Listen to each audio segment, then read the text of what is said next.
When something is written by a U.S. government official and it is a classified document, sometimes that document is assigned kind of a freshness date. The same way that, you buy a yogurt or you buy some beef jerky and it has a little label on it that says the date at which those foods will expire.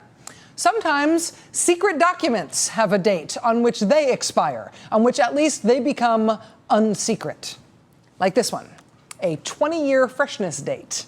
This is a document that was sent on September 23rd, 2008. It is a classified document, but 20 years from the date on which it was sent, it is scheduled to become a declassified document, or at least it will then become eligible for declassification. It's got a 20-year freshness date on it. That means that for this document in particular, we, the public, can expect to have to wait until 2028 to be allowed to read this cable unless we've got a security clearance. That was the plan, and then Bradley Manning happened.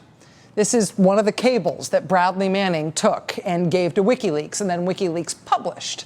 So we got to read 18 years ahead of schedule this document, this U.S. government assessment of Egypt. It wasn't scheduled to be declassified to 2028, but it's in the public domain now. Before the giant street protests 2.5 years ago against the 30-year dictatorship of Hosni Mubarak in Egypt, the U.S. government, in this cable that was published by WikiLeaks, they assessed what role the Egyptian military would play when it came time for Mubarak to go. At the time, the operating assumption, at least in the U.S. government, was that Mubarak would try to install his son as his successor. Would the military go along with that plan? The general assumption by the U.S. government at the time was yes. The military would go along with it. Quote, "We agree with the analysis that senior military officers would support Mubarak's son if Mubarak resigned and installed the son in the presidency." But, they said, in a messier succession scenario, it becomes more difficult to predict the military's actions. So if Mubarak installs his son to take over, the U.S. government assessed a few years ago that the military would be okay with that. They'd be okay with the son. So that's what would happen in Egypt, right? In a messier scenario, though, the U.S. government's assessment was, who knows? Well, who knows is where we are right now. On a day important enough in world history that your daytime television viewing on NBC today had to be stopped, dropped, and rolled into an NBC breaking news special report. Watch. Yeah, but if you're gonna be my boyfriend, you have to appreciate everything about me, my fake lashes, my extensions, and you have to be cool with it. No.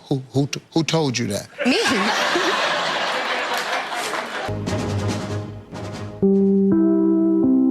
This is an NBC News special report.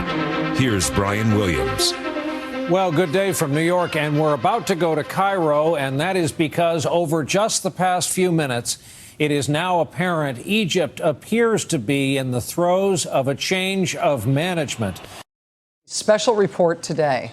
2.5 years ago, the scenes in Tahrir Square of the protesters who were toppling the government in Egypt then, those scenes looked very similar to the scenes of the protesters in Tahrir Square who are toppling their government right now. This year, for whatever reason, there are more green laser pointers in the square now, lighting up the square from time to time. But you are forgiven if you are otherwise, besides the laser pointers, seeing the similarities between the two sides of your screen here. But although we look back at the revolution in 2011 and say that Hosni Mubarak was pushed out of power, was deposed as a dictator by those throngs of Egyptians in Tahrir Square and in the streets, it was not just those throngs of Egyptians in Tahrir Square and in the streets who threw him out. 2.5 years ago, it was the military. It was the military who basically stayed out of the fight in the streets between Mubarak and the protesters back then. They stayed out of the fight until at the end, it was the military that stepped in decisively to settle the issue by putting themselves in charge and throwing Mubarak out. We do not think of that military coup back then in 2011 as a military coup, but the military did take over. And they didn't just take over for a hot second. They were in charge for 1.5 years. From the moment they deposed Mubarak until elections were held to pick a new president. Those elections were held a year ago this week. A year ago this week, the new presidency, the first post-Mubarak presidency, was assumed by the Muslim Brotherhood and by their candidate, Mohamed Morsi. And after exactly 1 year in office as president, unhappiness with his rule as president of Egypt brought people back into the streets and back into Tahrir Square to demand that he be deposed, just like Mubarak was. And just like 2.5 years ago, the military mostly stayed out of the fight in the streets until they didn't. Until they decided to weigh in against the president and on the side of the protesters who were protesting against him. After issuing an ultimatum for the president to find a political solution or face the military doing that for him, the president's time in office expired today. He hit the ultimatum, and by orders of the military, he was deposed. Once again, the protests have forced the overthrow of the Egyptian government. But once again, it is the military who has grabbed the reins and taken over. They say that, again, they will only hold power until new democratic elections can be held, and then the military says it will step down. But does this just keep happening? Does this just keep happening? Lather, rinse, repeat, right? Should we reasonably expect that a country emerging fractiously into democracy after decades of dictatorship might need a couple of tries at getting the whole democratic governance thing right? Or should we see this as a military coup, more than we saw it that way the last time, when technically the same thing happened, but we in the West viewed it as a popular uprising and not as some junta grabbing power? As the world watches Egypt again topple its own rulers, as the world watches and hopes and prays that Egypt finally gets the responsive and responsible government its people deserve, what happens next here? Is the military the force for stability that the U.S. government wrote about in that WikiLeaks cable? The force for stability that for years the U.S. has perceived the military to be in Egypt. And regardless, how can any country now try to support the earnest and determined people of the most populous country in the Middle East, who once again have just thrown everything up in the air? Joining us now live from revolutionary Cairo is NBC News correspondent Ayman Mohyeldin. Ayman, it is great to have you here. Thank you so much for staying up into the middle of the night with us. Within the last hour, we have learned that Egypt's former president, Mohamed Morsi, and most of his presidential team, they've been placed under house arrest. Do we have any expectation of what happens to him now?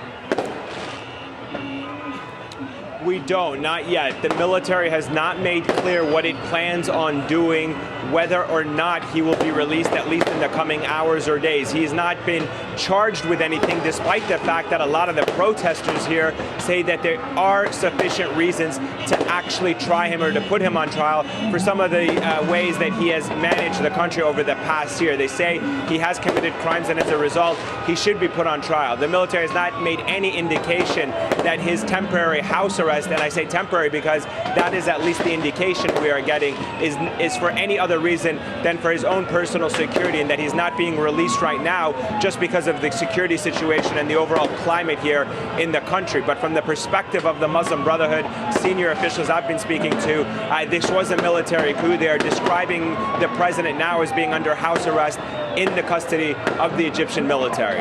Ayman, in terms of the Muslim Brotherhood and the supporters of President Morsi, who were certainly outnumbered in the streets, but we saw them out in the streets over these past days and weeks, what are their plans? They're calling this a coup. Are they planning to resist in an ongoing way that suggests further violence in Egypt? Well, right now, the tone that is coming out of the Muslim Brotherhood is certainly one that is extremely somber, albeit defiant. They say that they still have legitimacy on their side. They are not looking at this as a personal defeat in their own struggle, but rather a sad day for Egypt. Now, they haven't discussed what they plan on doing in the coming days or in the future.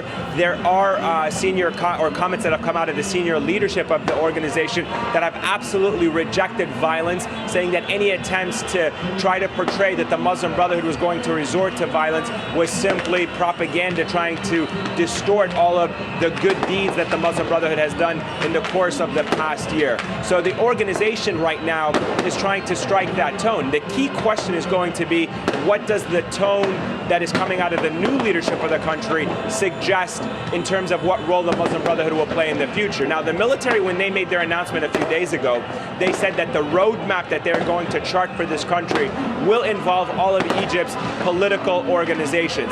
The key point to keep in mind is that despite the overwhelming joy people here are celebrating, the Muslim Brotherhood is still a fabric or part of the fabric of Egyptian society. They still have a tremendous amount of grassroots support, and certainly they will have a seat at the table going forward. Right now, though, they have not been very vocal about what that role will be, and neither have we heard yet from the new incoming president.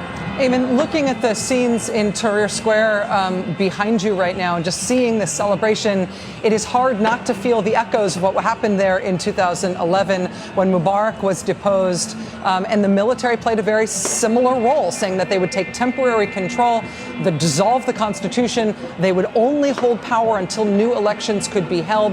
That is the process that led to this new round of it happening all over again just a year into Morsi's term. Is there some sense that the military and the protesters will try to approach this process differently? What do they think they did wrong that brought everybody back into the streets just a year after Morsi took power? Well, that's a great question, and there's a few key differences. One, the leadership of the military itself is different this time around. The senior officer corps that currently runs the Egyptian military was different than that was appointed by President Mubarak. They served under President Mubarak, but they weren't in the same type of leadership positions. That's one. Two, you have to keep in mind that the driving force behind these demands have been the revolutionary youth. Their demand for freedom has not changed. They have endured decades of authoritarian rule, decades of military rule, 2 years of a military interim government, and now a short-lived Islamist government. The only thing they yearn for is a genuine shot at freedom. That is why they went back to the streets, and certainly that is the message that the military learned the first time around, that they can try to manipulate the situation, maybe try to manipulate the politics of the country.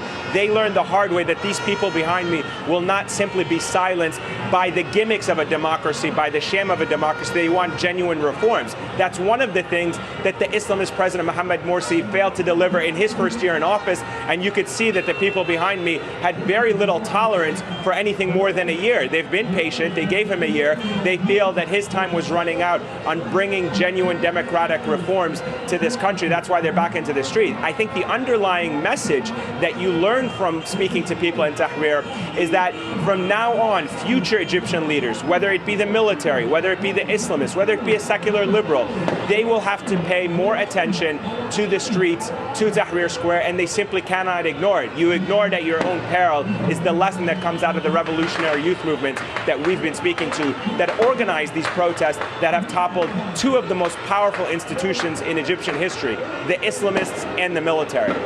NBC News correspondent Ayman Mohyeldin live in Cairo at after 3 in the morning local time. I would say get some sleep, but given where you are, I know that's impossible, man. Please do stay safe. Thank you for being with us, Ayman.